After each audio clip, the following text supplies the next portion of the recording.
各位觀眾大家好，歡迎收睇粵語快報，我係婷婷。今日係美東時間6月10號星期三。今日頭條一開場就真係有間諜片嘅味道。英國每日郵報報道話，英國國會議員琴日收到通知，原來喺英國首相嘅官方專車入面，竟然發現咗一個嚟自中國嘅追蹤系統。嗱，大家冇聽錯啊，真係首相嘅專車，而且呢一個追蹤器呢，唔係求其貼喺車底，亦都唔係匿埋喺凳底。咁報道話呢，佢係收埋喺車嘅密封零部件入面，而呢一批嘅密封零部件係由中國進口㗎。咁呢一個真係好關鍵啦！如果係有人半夜靜雞雞將追蹤器黐上去，呢一啲係叫傳統嘅特務手段。但如果追蹤器係收埋喺密封嘅零部件入面，順住正常嘅供應鏈、正常採購、正常製造流程，一路入到首相專車，咁成件事嘅性質就完全唔同，問題大好多啦。咁呢一件事呢，其實最早係2023年就俾傳媒踢爆㗎。咁當時報道話，英國嘅安全部門喺一次例行嘅安檢掃描入邊，發現咗相關嘅裝置，即刻引發外界擔心，中共對西方政府嘅侵入式間諜監控，可能比大家想象中仲要嚴重。而家每日郵報仲進一步透露，呢一個裝置其實早喺前一年，即係2022年就已經喺首相嘅專車入邊被發現。咁講出呢一個最新內幕嘅係邊個呢？佢竟然係一個做咗37年前英國嘅外交官查爾斯·柏頓。喺佢接近40年嘅職業生涯入邊，有超過20年都係專門處理同中國大陸、香港同台灣嘅事務。咁換句話講啦，佢唔單止好清楚政府安全圈講嘢嘅分寸，亦都非常了解中共情報系統嘅運作方式。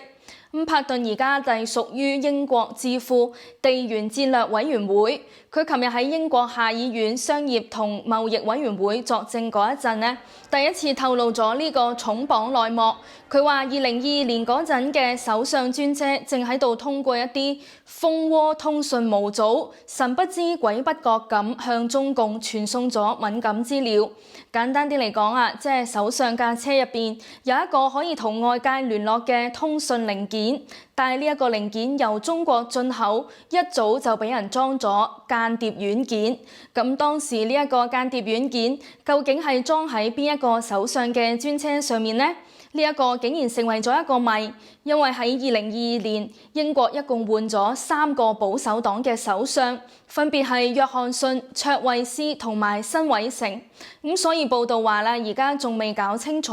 個裝置究竟係邊一個首相任內發現㗎。咁當國會議員追問柏頓呢一個問題嗰陣，佢就冇正面回答，但係就透露話佢知呢一件事嘅政府官員肯定知道嗰一架係邊個嘅車。咁呢一句話咧就好有含義啦，即係話英國政府其實心知肚明究竟邊一個首相，甚至係有啲咩敏感情報可能已經俾中共偷走，但係因為呢一件事太敏感，所以咧唔可以公開講。不過事件曝光之後，中共官方咧一如以往唔承認呢一啲指控，仲反咬一啖，話呢一個係對中國企業嘅抹黑。呢一套對白大家可能都聽過好多次，每當西方提出質疑，中共就會扣帽子，話人哋係政治操作，抹黑中國。總之咧就係死口唔認。但係安全問題唔可以淨係聽中共嘅一面之詞外交辭令，仲要聽佢哋嘅制度結構。咁喺中共嘅體制之下，黨嘅權力可以穿透所有中國嘅企業科研系統，當然包括供應鏈啦。中共嘅國家情報法第7條就明文要求，任何組織同公民都要支持、協助同配合所謂嘅國家情報工作。咁呢度要講明一點啊，雖然中共將呢一類要求包裝成配合國家情報安全，聽落好似為咗國家安全，但係其實中共長期特登混淆黨同國家嘅概念，企圖綁架國家利益嚟幫自己謀取政黨利益。佢將黨嘅安全講成國家安全，將黨嘅利益話係民族利益，將外界對中共體制嘅批評扭曲成對中國人嘅敵意。咁喺繼續更加多精彩內容之前，邀請你點讚、訂閱粵語快報。你嘅支持係我哋持續為你帶嚟即時報導嘅重要動力。跟住落嚟，我哋關注一條有中國爆出令人震驚嘅消息。中國河北保定有一名身份不明嘅殘疾老人，竟然被強迫勞動長達20年，而且一路都冇收到人工。事件被踢爆之後，喺網絡引起大量嘅網民憤怒聲討。咁呢一件事最令人震驚嘅地方係呢一個老人已經被控制同強迫勞動咗20幾年。對任何人嚟講，20年都係一段好漫長嘅人生，而對一個殘疾人士嚟講，其中嘅痛苦更加係難以想像。咁我哋一齊嚟睇下究竟發生咩事。一名義工博客上官正義之前披露，呢一件事嘅涉事地點係喺河北保定市嘅一間水泥經銷店。當時佢揾到呢個地方嗰陣，見到一個老人家正喺度搬運裝卸水泥。由畫面可以見到，老人家雖然生得幾高，但個人非常消瘦，成塊面都係水泥灰，甚至連眉毛同眼睫毛上面都有一層白蒙蒙嘅水泥粉，神情望落好疲倦、好辛苦。而當上官正義問老人搬水泥攰唔攰、想唔想返屋企嗰陣，老人家好明確咁答：想返屋企。累唔累？累啊。想唔想回家？想回家，不用怕，我出來救你了啊，好不好？咁聽完老人家呢一番說話，真係令人好心酸。咁究竟呢一個老人家係邊度嚟，又係點樣嚟到呢一間鋪頭嘅呢？根據上官正義同老闆嘅對話，老闆承認老人家係冇身份證㗎，仲話老人家最初係人哋送俾佢，咁甚至話當地相關部門都知道呢一個情況。咁呢一度就暴露咗最大嘅問題，呢一件事顯然係長期暴露喺中共所謂嘅監管部門嘅眼底下，但係當局竟然就咁扮盲，視而不見咗20幾年，完全冇處理過。更加令人髮指嘅係，上官正義之後向當地警方報案，結果佢本人竟然接連收到死亡恐嚇。呢一個亦都令到好多網民質疑，究竟背後邊個咁驚呢一件事俾人繼續查落去呢？事件曝光之後，即刻引起大量嘅中國網民憤怒，唔少人質問點解類似嘅黑工廠到今日仲仍然存在？點解中共當局明知情，但就表現到不聞不問？仲有點解好心人舉報呢一啲黑暗面，反而會收到死亡恐嚇？背後究竟係邊個指使呢？所以有大量網民呼籲一定要嚴查背後嘅體制問題。接住事情嘅持續發酵，中共當局迫於輿論壓力，先至宣稱話已經控制咗涉事水泥店嘅負責人。咁究竟呢一件事會點處理？當時嘅老人家有冇得到妥善安置？之後就完全冇晒下文啦。面對咁嘅情況，有網民覺得好憤怒，亦都有人覺得呢一啲事根本就見怪不怪。畢竟係中共治下呢幾年嚟出現太多類似事件，甚至有規模化嘅強迫勞動。例如喺2003年前後，中共當局喺廣東、廣西搞出所謂嘅強制收容事件。當時只要冇暫住證嘅人，就會俾中共夾硬捉入收容站，好多人被逼做苦工，甚至被毆打致死。咁所以咁睇，連中共當局自己都喺度做緊同一類嘢。咁對於民間舉報嘅類似情況，佢哋又點會當成重要案件去處理呢？反而係舉報人揭露咗當局冇作為嘅一啲事實，仲要將件事擺上網，所以咧好多網民質疑呢一個舉動啊，直情係扯爛咗中共嘅遮羞布，所以舉報人先會受到人身嘅安全威脅。更加諷刺嘅係呢一件事曝光之前冇幾耐，即係6月3號，中共外交部嘅發言人毛寧喺例行記者會上面對彭博社記者提問話，美國政府提議對強迫勞動有關嘅進口商品加徵關稅，中方對咁有咩評論呢？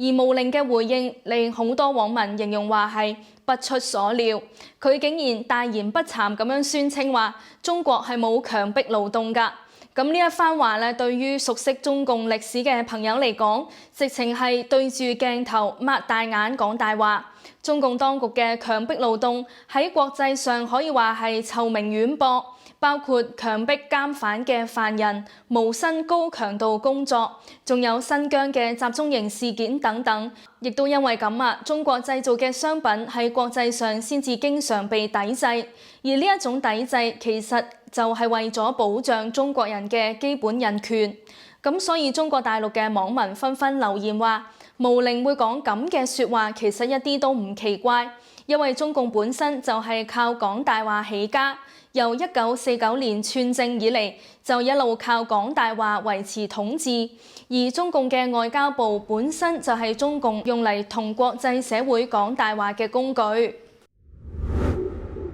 琴日嘅節目入面，我哋先啱啱同大家講過廣西柳州養豬場大火嘅可能起火原因，估唔到先過咗一日，又有網民爆，琴日深夜福建福州亦都發生咗一單重大火災，起火地點位於下河里，呢一度係被稱為福州最後嘅老巷，保留住唔少舊城區嘅風貌，亦都聚集咗大量嘅老舊居民。由於火場鄰近挨住醫院，成個起火過程都被醫院入面嘅民眾影晒落嚟。由現場嘅畫面可以睇到，火勢蔓延得非常快，濃煙直衝夜空。由現場嘅片段嚟睇，大火好快吞噬咗建築，期間仲不時傳出疑似爆炸聲，成片夜空被火光照到通紅。火勢一路逼近周邊嘅建築，場面相當驚險。有網民好急咁樣呼籲消防車入唔到嚟，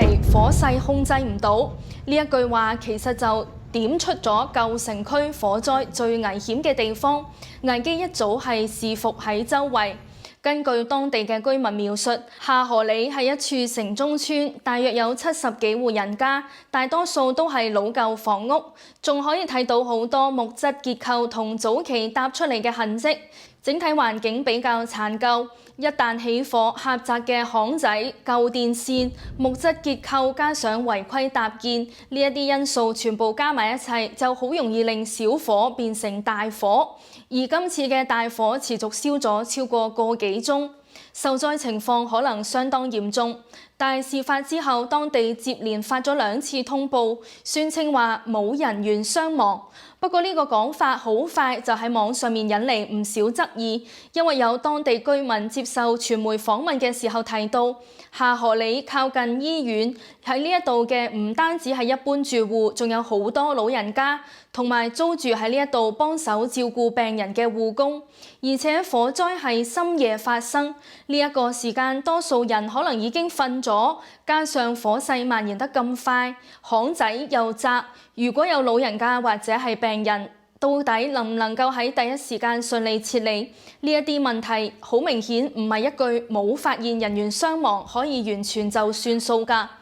而事發嘅福州台江區，尤其是係屬於拆遷區，呢幾年嚟可以話係火災成日發生。我哋一齊回顧下近幾年嘅消息，例如2019年匯福花園對面一片木結構嘅老房區曾經發生過火災；2016年華清樓附近嘅民房起火，火勢蔓延到多棟嘅建築。再早少少去到2011年，潘合街一帶亦都發生過大火。據講，大約有上百戶嘅民房受損。呢一啲嘅地點都有一個共通特點，大多數係老舊居民嘅密集區，唔少房屋係木質結構，有部分嘅區域咧又長期喺改造、拆遷規劃緊。咁因此網絡上面咧亦都出現過逢拆遷必着火，即係咧一到拆遷就會着火嘅講法。尤其是喺2011年嗰場大火，有幾個目擊居民都話，現場雖然去咗幾十架消防車，但救援非常之緩慢。喺中共長期黑箱作業、高度依賴土地財政、拆遷利益盤根錯節嘅背景之下，民眾點解會有咁嘅懷疑？呢一點本身就非常值得追問。舊城區改造涉及土地，土地又涉及財政，財政牽涉到地方政府、地產商、城投平台同各級官員嘅利益鏈。喺正常國家，城市更新應該以居民安全、產權保障同公開協商前提，但喺中共嘅暴政之下，城市更新往往變成權力同資本聯手瓜分城市空間嘅工具。拆遷費俾唔俾？俾幾多？邊個嚟評估？邊個話事？居民有冇真正嘅議價權？呢一啲本來應該公開透明嘅問題，喺中共體制之下，經常變成黑箱操作。當地方財政緊張嗰陣，呢一種矛盾就更加尖鋭。呢一個就導致地方政府喺城市更新、拆遷安排、舊城改造入面，越嚟越容易出現急功近利、壓低成本、忽視安全，甚至將居民視為改造障礙嘅傾向。咁所以啦，福州呢一場大火，表面睇係一場老巷嘅火災，深一層睇係舊城區消防安全嘅問題。再睇深一層啊，就係中共地方治理失靈、土地財政枯竭同埋政權黑箱操作共同造成嘅制度性危機。